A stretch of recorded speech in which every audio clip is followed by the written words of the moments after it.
Pensiyaların və müavinətlərin artırılması üçün videomuzu bəyənin və kanala abunə olun. Həm minimum pensiya məbləğində, həm də əmək pensiyalarında artımlar nəzərdə tutulur. Azərbaycan Prezidentinin imzaladığı sərəncama əsasən, minimum pensiya məbləği gələn aydan 280 manatdan 320 manata çatdırılacaq. Bunu Milli Məclisin deputatı Vüqar Bayramov sosial şəbəkə hesabında bildirib. Deputatın sözlərinə görə, minimum pensiya alanlar artıq gələn aydan artırılmış məbləği alacaqlar. Bu artımlar məhz fevral ayında pensiyaçılara ödəniləcək. Pensiyaçılar üçün vacib məqamlardan biri də əmək pensiyalarının indeksləşdirilərək artırılmasıdır.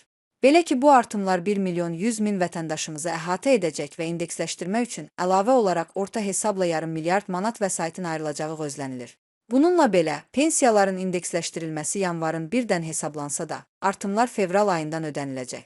Mövcud qanunvericiliyə əsasən, pensiyalar hər il yanvar ayında əvvəlki ildəki orta aylıq əmək haqqında artım faizinə uyğun olaraq indeksasiya olunaraq artırılır. Hələlik dəqiq artım faizi bəlli olmasa da, artımlar məhz bu aydan hesablanır. 2024-cü ilin ilk 10 ayının yekunlarına əsasən, ölkə üzrə orta aylıq əmək haqqı təxminən 8% artıb.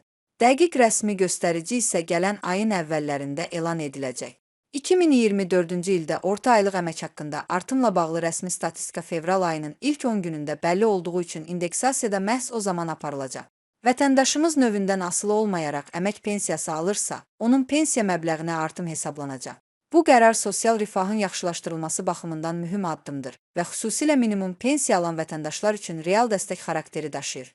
Minimum pensiyanın 320 manata çatdırılması artan qiymətlər fonunda pensiyaçıların gündəlik xərclərini qarşılamaq imkanlarını qismən də olsa artıracaq. Eyni zamanda, əmək pensiyalarının indeksləşdirilməsi sisteminin qorunub saxlanılması pensiya mexanizminin ədalətlilik prinsipinə əsaslandığını göstərir. Bununla belə, uzunmüddətli perspektivdə pensiya məbləğlərinin yalnız illik indeksasiya ilə deyil, həm də yaşayış minimumu və real inflyasiya səviyyəsi ilə daha sıx əlaqələndirilməsi daha effektiv olardı. Bu cür yanaşma pensiyaçıların alıcılıq qabiliyyətinin davamlı şəkildə qorunmasına imkan verə bilər. Əlavə olaraq onu da qeyd etmək olar ki, pensiyalarda artımın fevral ayından etibarən tətbiq olunması maliyyə yükünün mərhələli şəkildə tənzimlənməsinə xidmət etsə də, pensiyaçıların bir qismi üçün yanvar ayında artımın dərhal hiss olunmaması müəyyən çətinliklər yarada bilər.